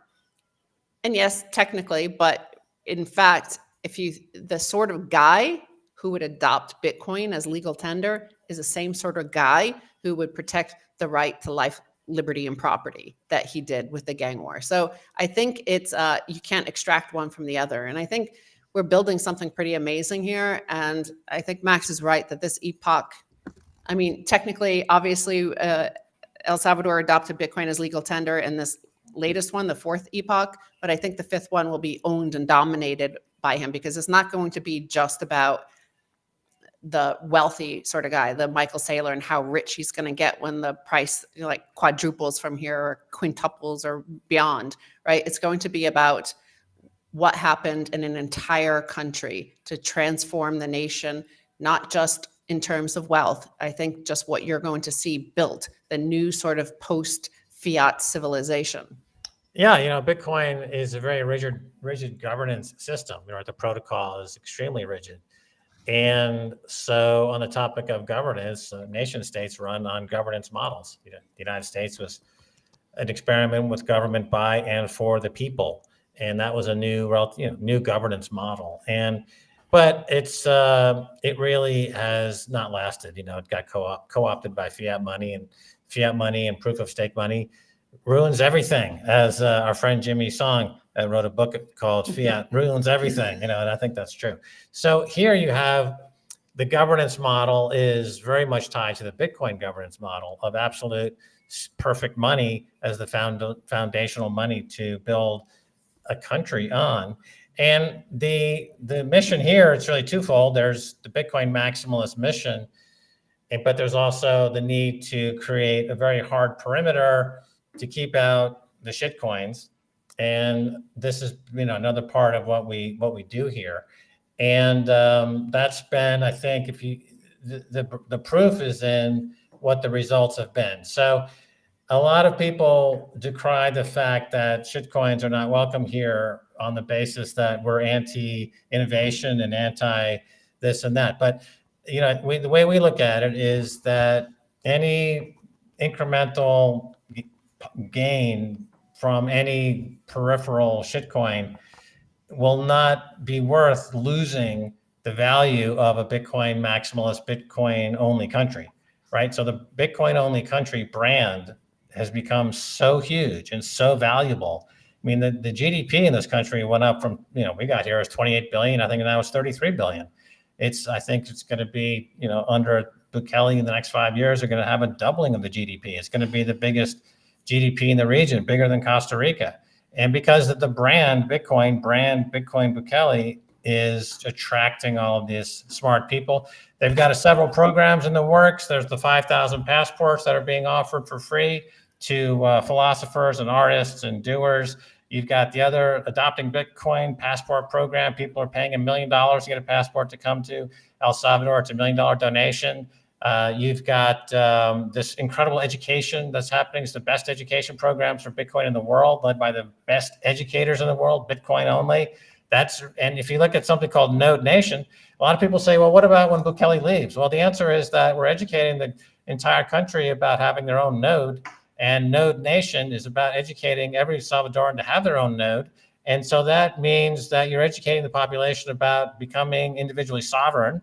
And, Bukele's got a 95% approval rating. And as people begin to understand that the power of their future is in their hands, in their node, as we learned from the block size wars, that is being spread out over a nation. And so that's a very powerful idea that everyone has their own node, one man, one node, one woman, one node. And the democratic future of the country is in our hands. We run the country, the individuals, the citizens. It's direct participatory democracy thanks to the Bitcoin governance model that is being replicated and mimicked and copied and embraced by all Salvadorans here in the U.S. and now in El Salvador, and also the diaspora in the U.S. Man, that has me hyped just thinking about it. It's truly like a full stack infrastructure that you all have built up, from law to policy, top down, bottom up. Commerce, like you guys really have it covered in all areas as far as creating that Bitcoin future. I mean, Peter, you're just off the back of a championship, back-to-back championships. I mean, and a $4.5 million investment from the Winklevoss twins. I mean, I'm a sports guy. I mean, former Division I athlete, football player here, American football. And I have to confess, I have been a Man City fan since 2009. So I've been around a while, but certainly starting to understand and appreciate the dynamics of how teams grow, the money behind the teams. How do you build up an academy? How do you have feeders? How do you get the local town bought in? Like, just give us a snapshot into what it's like owning a team. And similar to El Salvador, how has Bitcoin changed the narrative and the ceiling for what's possible at Real Bedford? I mean, I know you all just had your conference and you talked about this, but share for our live stream viewers a little bit of how Bitcoin's changed the game for your team. Yeah, I mean, look, it's really exciting to own your local football team, and certainly when you're winning, it makes it even more exciting. But I think there's strangely a lot of parallels between what I'm doing with the football club and what Bukele's doing with El Salvador, in that you're trying to change the fortunes of a thing with the power of Bitcoin. But it's never just Bitcoin alone. I mean, the Bukele project was a successful project before he was adopting Bitcoin. He was very popular early on. I mean, I'm not going to. I'll do a worse job than Max and Stacy but explaining this, but he certainly had raised the profile of El Salvador, and Bitcoin forms part of that story about the economic future of the country. I mean, it's a similar thing with a football club. It's not all about the Bitcoin. There's a lot of hard work and other things we have to do, but I'm trying to change the fortunes of a tiny little football club and a tiny small town in England through the power of Bitcoin, and it's working. Because we called our conference cheat code, because I think of Bitcoin as a cheat code. It gives you access to a global network of people who kind of back you, who support you in everything you're doing. And then secondly, financially, it's a cheat code in that we hold Bitcoin in our treasury. A lot of football clubs, they're hand to mouth, but we hold Bitcoin in our treasury. That's been a very good decision for us. That's given us a much stronger financial footing for what we're doing. And then with that, we get into tell the story of Bitcoin to a bunch of people who probably wouldn't normally be exposed to it, because they're seeing this football club that came out and said they were going to be successful, have had back-to-back promotions, said they would do it with the power of Bitcoin, and now it's happening. They're starting to ask questions. I ran over here from an interview with the BBC, and they were asking about, what are you going to do with the investment from Tyler and Cameron Winklevoss? And I said, I'm going to put it all in Bitcoin. I'm not going to touch it for 4 years. And he said, why? I said, well, I was trying to explain to him, well, the world is repricing in terms of Bitcoin right now. If we can be sustainable without using that Bitcoin, give me 4 years and we'll be in an even better position. And then at the level we're at, we'll be the most well-capitalized club. And every year, our capital needs will never reach the compound annual growth rate of Bitcoin. So we should be the most well-capitalized football club at every level. And I could see he was looking at me just thinking, what are you talking about? I just couldn't get it. I knew what I meant when I explained it to Cameron and Tyler. They understand it. I think you guys understand it here. And so for me, it's just a really interesting project, because we're getting to take what I believe is a team at the bottom of the English pyramid all the way to the top. And Bitcoin is a large part of that. And I think it's really exciting. And the great thing about whether it's El Salvador or my little football club or MicroStrategy, you've got people trying something different and they keep winning. I mean, Max and Stacy will remember when Bukele first started buying Bitcoin and the price crashed, and he had all the journalists very quickly wanted to criticize him and laugh at him, say he's made a very bad decision. When at the point where Michael Saylor's Bitcoin was $1 billion down again, all the press wanted to attack and criticize him and say what a stupid decision he'd made. And now Michael Saylor is up billions and billions in profit. We've got a football club that's had 2 successive promotions. Bukele has fundamentally changed the entire fortunes of El Salvador. But you haven't seen these people come back and say, you know what, I'm sorry, we made a mistake, I apologize. And so, look, it's a silent win. Yeah, but we'll keep making these wins, and there'll be somebody will do it with a basketball team, and somebody will do it with a, I don't know, they'll do it with a cruise line business. And you're just going to find more and more people who are going to take that step with whatever they're doing. They're going to put Bitcoin central to it. They're going to win, and they're going to keep winning. And we're going to keep stacking these wins all across the world, all different types of projects, until we've taken over. I don't have a good ending to that statement. No, I mean it's I think you know what I mean. No, it's good because it's fundamentally it's going to be the people with their backs against the wall, right? The people that need to compete on a different plane. So when you look at MicroStrategy, they're a 2% growth business. Turn off this phone. Sorry.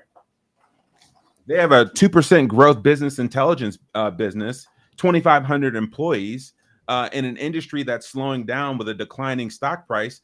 Well, how are they going to compete with the other enterprise data companies?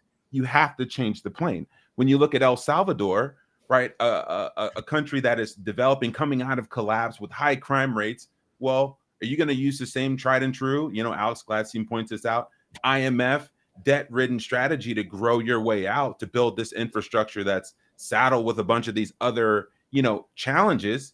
If you're building a football program, are you going to outcompete the upper league teams that have bigger budgets and more funding for better players and other things by playing the same game that they play?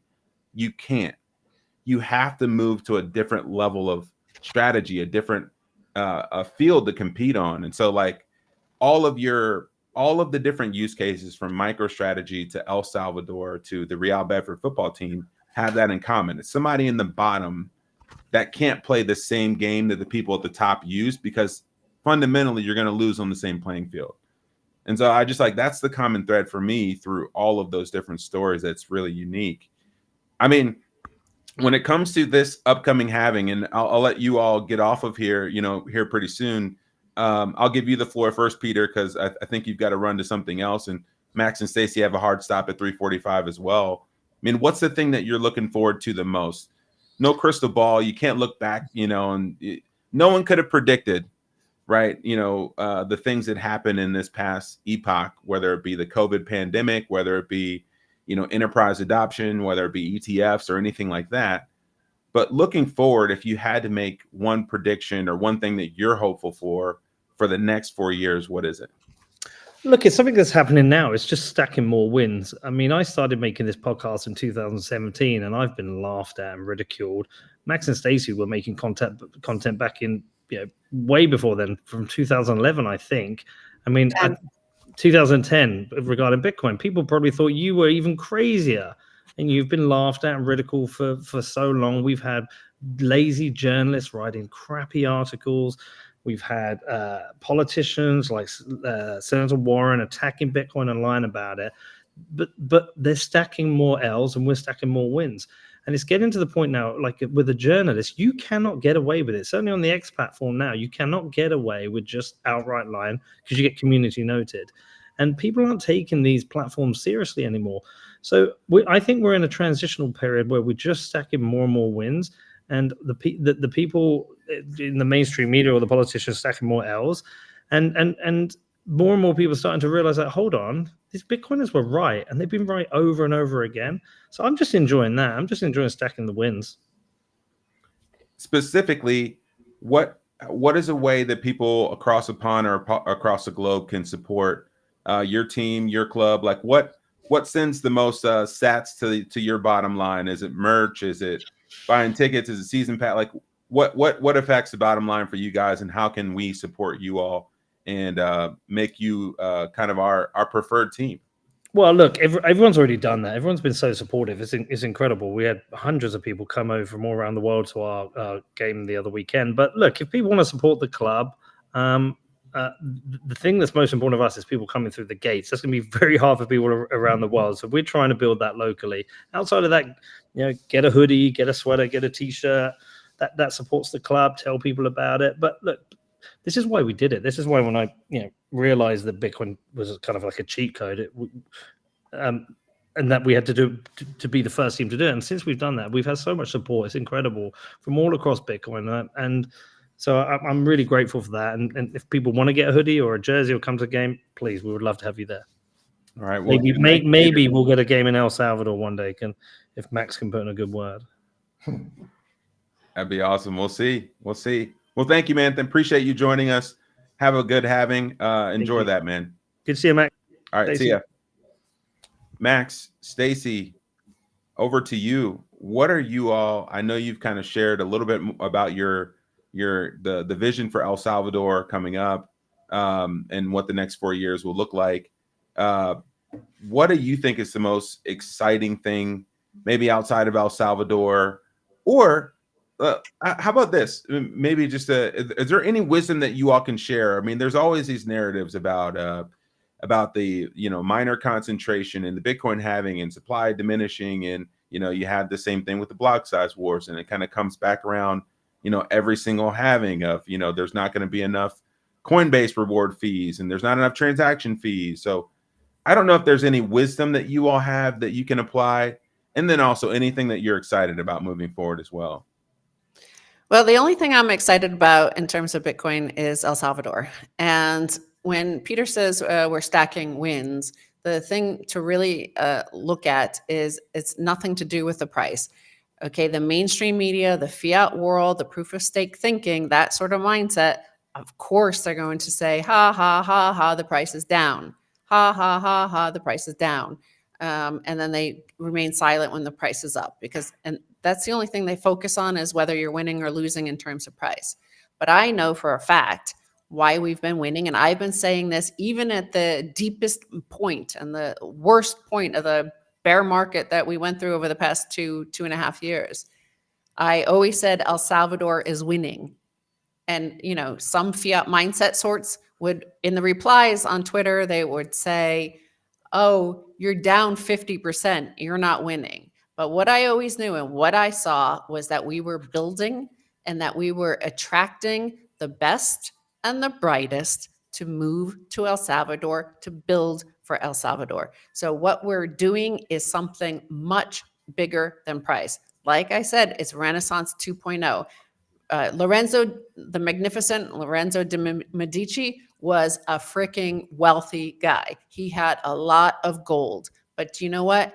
Why we remember him today? We don't remember him for how rich he was more than we remember him for the Renaissance, for Da Vinci, for Michelangelo, for Botticelli, for the Age of Discovery, for all of the things that he helped foster. Like, he didn't do those. He didn't paint those paintings. He didn't create the architecture. He didn't do the journey across the world in a ship. Like, he inspired people to do that, and he funded people to do that. So I think what President Bukele and what he's done, the transformation he's brought to El Salvador, has inspired people around the world, but the right people, the sorts that are the modern day Da Vinci's, the ones that have bigger visions for what is possible for humanity, something so much more beautiful than the dark ages, the fiat dark ages we've been through.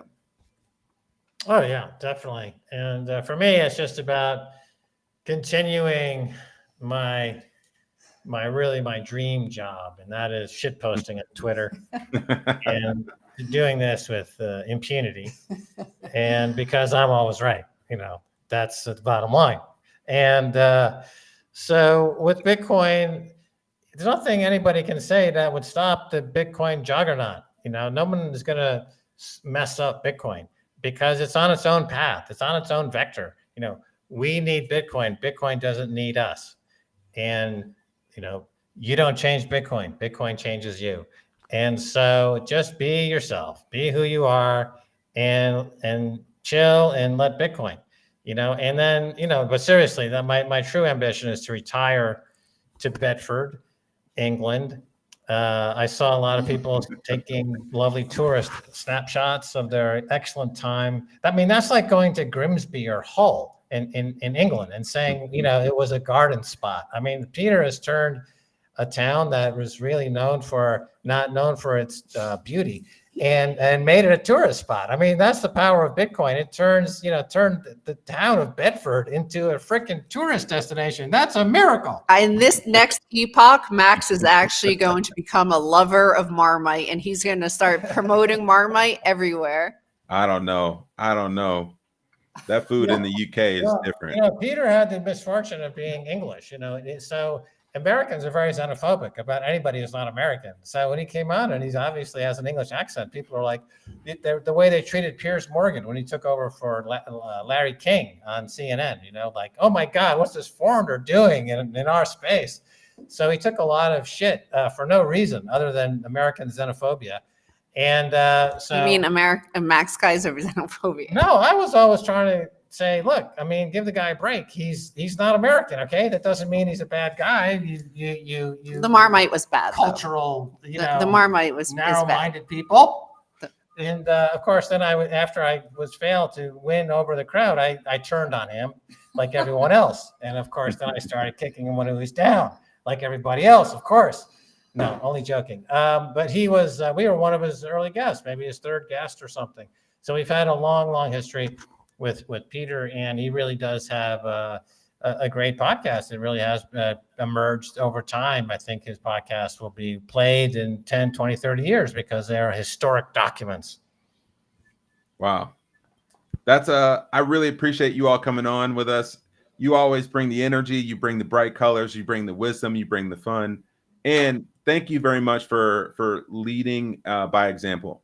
And leaving, America, the cushy life to going down and putting on boots, putting on gloves and building and leaving that example for the rest of us to see. So I really appreciate you guys doing that.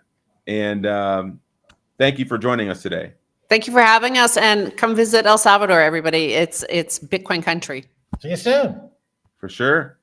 See you in El Salvador. But before you guys leave, we're going to be doing a Bitcoin Twitter trivia segment here. There's going to be a couple ads that play, but don't leave. You're going to have an opportunity to win more prizes, more gifts, maybe some swag, sort of like this, like a Pacific Bitcoin kind of jacket. So stay locked in for the Pacific Bitcoin Twitter trivia. And thank you for joining us.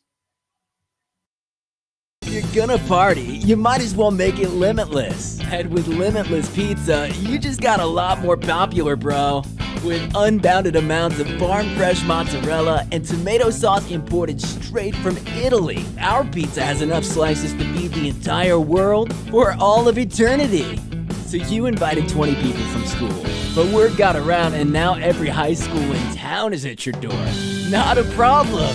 With Limitless Pizza, the more slices you cut, the more pizza there is.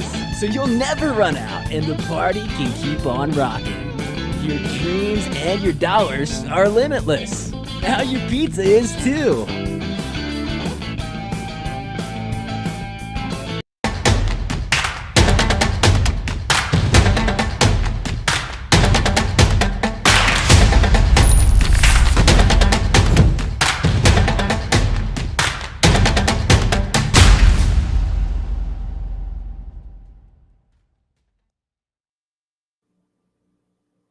Hey, welcome back. Amazing show. And thank you for all of you joining us live for the celebration of the halving. We are entering a new era, a new epoch. I know there was a lot of arguing in the chat. Is it epoch? Is it epic? We'll let you decide in the chat.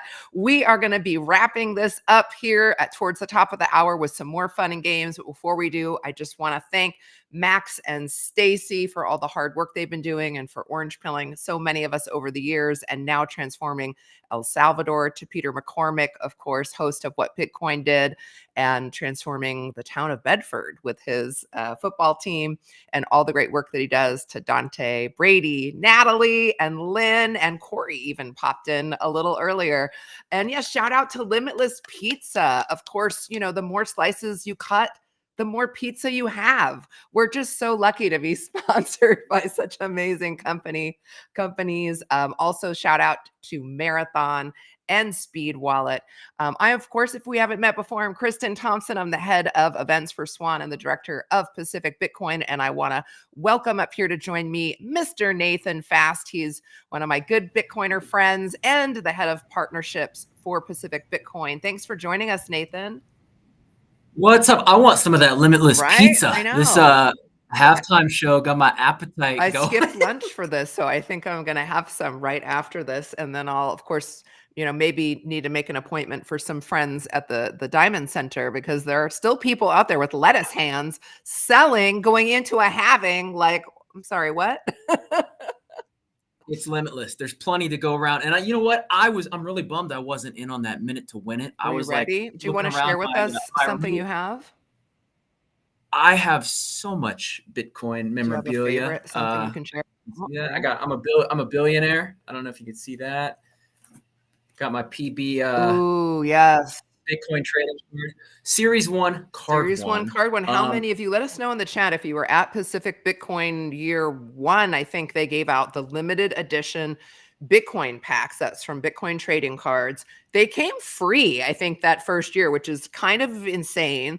And if you still have yours, by the way, I believe they sell for like $500 or $800. I don't know what they're going for right now, but hundreds and hundreds of dollars if you saved your pack from Pacific Bitcoin. Is that true? They're very hot collector's items. Yeah. They were just a BitBlock boom in Dallas, Texas last weekend, and people couldn't get enough of them. Kristen and everybody watch. I want to share one. I don't even think I've ever showed you this. It is a souvenir from the very first Pacific Bitcoin conference. Now it's a festival, obviously. But year 1, you know, we had Michael Saylor on stage. And as we were tearing down, I just so happened to walk by. I don't know if you can see this. Ooh, la la.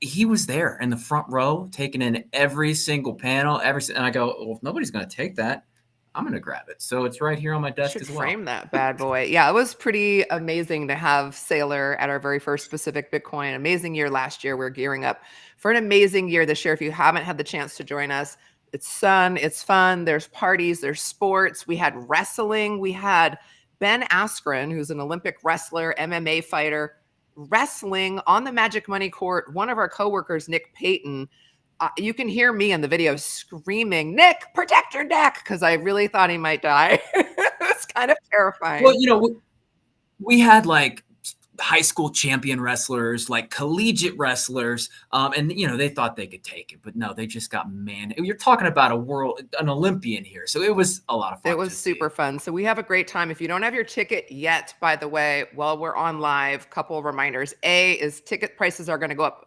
next week. So hop in now while ticket prices are still low. And also be sure to use the code SIGNAL, SIGNAL.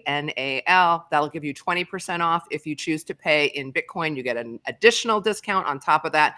But we want to make sure that we are hooking you up while we're on with you live. Again, that's SIGNAL for 21% off your ticket. Pay with Bitcoin, you get some extra sats off. But everybody who's been on today's show, you will get to meet in person.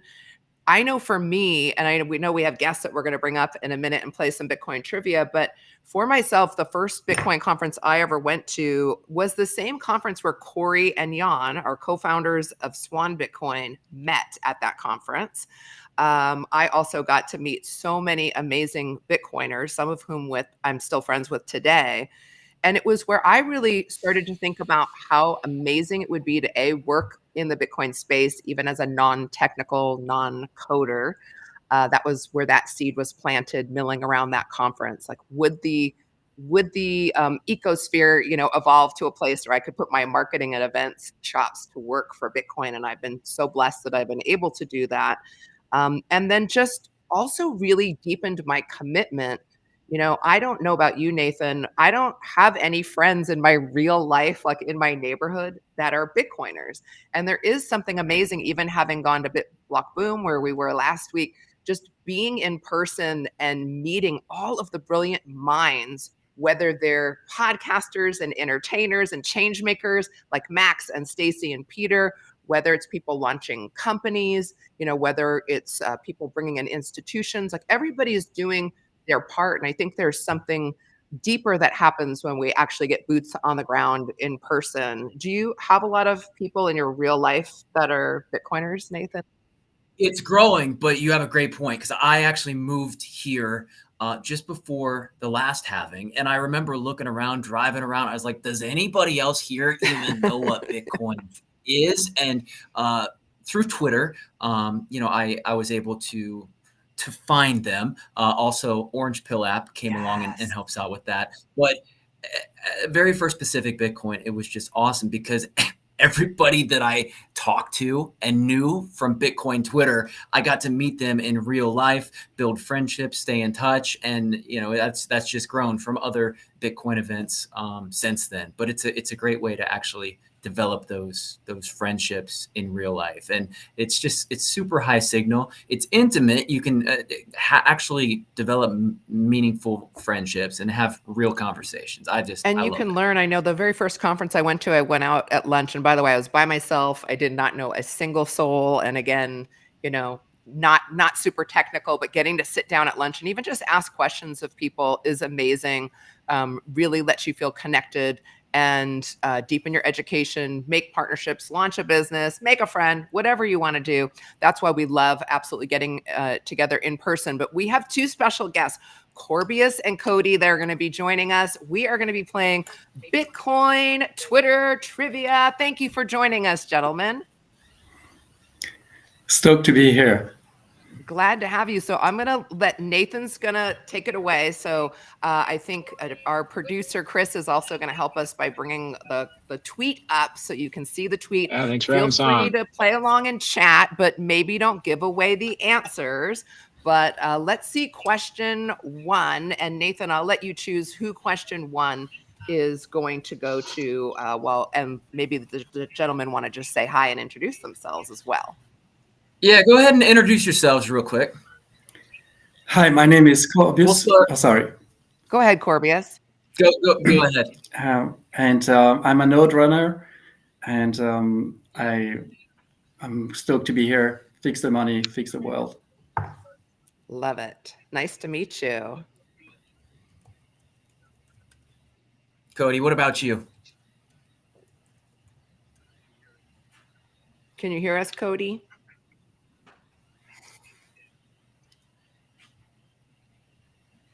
Hi there. Hi. I don't know if you guys can hear me. I can't hear anything. I can hear you, but I can you hear me? Well, how about if Chris could message him and we'll get his settings worked out, but we can go ahead and get into the game here. So we're going to make sure hopefully somebody else is in the mix at the Pacific Bitcoin Festival in October, which I know we got about 178 blocks now till the halving. We are exactly 6 months away from PB 24. So we're playing around of who tweeted this. And I will let Chris go into the game. Hopefully we'll pull up the slides here. There we go. I should probably explain the rules. So we have 4 tweets. By the way, you'll each get 2 guesses. We have 1 tiebreaker at the end in the case of a tie. But this first tweet, running Bitcoin, legendary tweet, obviously. Who tweeted this? Was it Satoshi, Jack Dorsey, Hal Finney, or Adam Back? You want to take a stab at that? It's Hal Finney.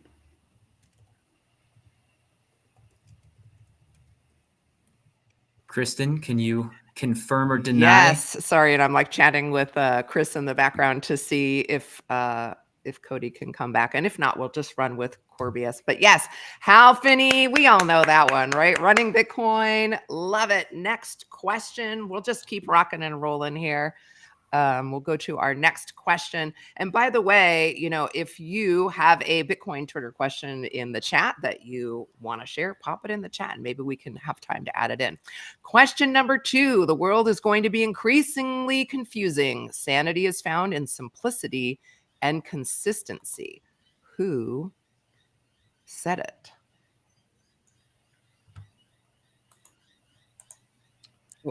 Corbius, was that Gigi? Was that Michael Goldstein, Parker Lewis, or Pete Rizzo? You want to take a guess? I'm not sure. Just take a wild guess. Go for it. I'd say B, Michael Goldstein. Michael Goldstein. Okay, let us know in the chat. If you think you know the answer in the chat, let us know. I see Multi-Stacker thinks it's Parker. Okay, let's find out. Greg thinks it's Lady Gaga. Survey says. Oh, Gigi. Oh, it's close. Lady Gigi. No, it's not Lady Gigi. It's Sir. Great. Well, we had some wrong guesses in the chat. I'm surprised because, this is usually a Bitcoin Twitter heavy crowd. We actually did this test internally at Swan. It was a fun contest. It actually tripped some of us up. So let's move on to number 3. You're 1 out of 2, Corbius. We need our next question, Chris. Thank you so much. The tweet says, I wish I had kept my 1700 BTC at 6 cents instead of selling them at 30 cents. Now they're $8. Oh my gosh. Who said it, Corbius? And let us know in the chat if you know the answer. It has to be Peter Schiff, right? You think? Oh my gosh. Let's find out. Drum roll, please. The answer is... We have Lucas thinks it's A. Let's find out who said it. Yes, Greg. Oh. Poor Greg. Lucas and Jonathan. I see a couple people getting the answer correct. If you message me at Speak Serve Grow on Twitter, at Speak Serve Grow, I'll get you a prize. Okay, let's find out our next question. You're doing good, Corbius. Hang in there. We're going to do one more question and see if we can get you one more point. Can you imagine getting Bitcoin for 6 cents, by the way? I really can. I was listening to Max talk about getting Bitcoin for, pennies, and it was kind of hurting my brain, honestly. But it's okay. We're all still early, right? We're all still early. All right, Nathan, you read this tweet. This, I got to admit, this one did trip me up when we were kind of testing internally at Swans. So Bitcoin, digital gold like an F16 is a mechanical bird. Metaphor is directionally correct, but it doesn't capture the orders of magnitude superiority. Who do you think said that? Preston Pish, Lynn Alden, who was just on the stream a little while ago, Pierre Richard, or Francis Polio. Dude, I don't want to butcher the last name. Francis. Christy, you know how to say that Francis last name? P. I say Pulio, but I think I'm making that up. Francis P. Okay, who do you think? What's your guess? I would say Lynn Alden. But Lynn Alden, a guess of Lynn Alden. I see a lot of people in the chat voting for Preston. We're going to do a little finger drum roll. Producer Chris, give us the answer. Pierre Rochard. Snap. We all got it wrong. Oh my gosh. I love Pierre and Morgan. They come to Pacific Bitcoin every year, by the way. Amazing. Amazing. We have one more question. Hit us with it. This is going to be the finale. We've got a ticket to Pacific Bitcoin on the line. We want you to get one more point. Let's see if we can make it happen. The tweet is Bitcoin days are numbered. It seems like just a matter of time before it suffers the same fate as online gambling. Who said it? Donald Trump, Michael Saylor, Jamie Dimon, or Peter Schiff? Thanks for bringing Peter Schiff. I'm pretty sure it's him. Peter Schiff is the guess. Let me know in the chat who you think. Drum roll. Oh, I see Cody is voting for Jamie. He's in the chat backstage. Michael Saylor. Wow, these are really stumpers. True hardcore trivia. Right. Do not feel bad, our special guest, because we've got you covered. You were so patient. You were riding the wave with us here on the way to Pacific Bitcoin. So we still have a complimentary ticket to Pacific Bitcoin for you. So you can join us October 18th and 19th. Cody in the background, backstage. We have a ticket for you too, sir. We're not going to leave you hanging. We always want to leave all of you a little better off when you come in contact with Swan and Pacific Bitcoin. So thank you for joining us. Good job on the trivia and good job in the chat. Really good. Thank you so much. I'm super excited. Yay. Well, we cannot wait to see you. Nathan, what are you most excited about looking ahead for the rest of the year? I know we've got lots of big stuff coming up with PB, with the halving, Bitcoin, probably a bull run. What are you pumped about? I mean, I'm a little biased, but yeah, Pacific Bitcoin Festival is certainly number one on my list. Just even the 6-month run up. Obviously, all the speakers and the great education, but it's just a celebration of Bitcoin, right. You know, sports and music and parties and hanging out with just a bunch of great Bitcoiners. So I've got that circled on my calendar. Well, we had a great time Exactly. last year. I think that was when FTX was tanking. And oh no, that year was year gosh. one. Oh my gosh, Very- 2 years have happened already. My point being, even when bad things are happening in the world, we're having a good time at PB, and certainly we will this year. We probably all are expecting a very big year ahead, a major bull run. I know I am super pumped for it. I can't wait to see all of you in person. We want to thank Brady Swenson, our amazing host at the top of the stream, along with Lynn Alden and Natalie Brunel, amazing guests. We had Dante Cook, who you all get to see daily. Make sure you're following at Swan so you can see his videos, get updates, get alerts, all that good stuff that you don't want to miss out as we head into this special halving time.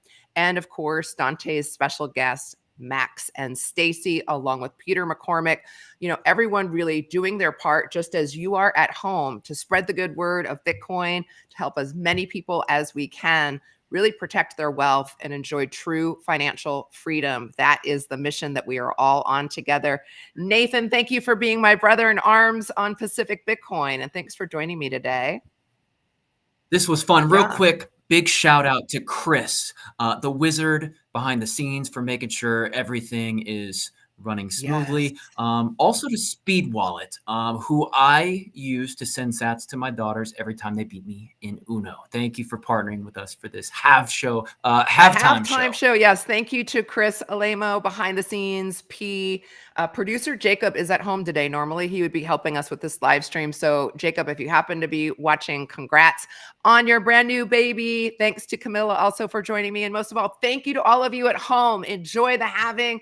Enjoy what lies ahead for Bitcoin in 2024. And we can't wait to see you at Pacific Bitcoin. Head on over to pacificbitcoin.com. Use code SIGNAL to enjoy 21% off, and or message me on Twitter at SpeakServeGrow if you need any help or assistance along the way. Can't wait to see you all soon. Have a great day. Enjoy the halving. Joining. Have a great afternoon.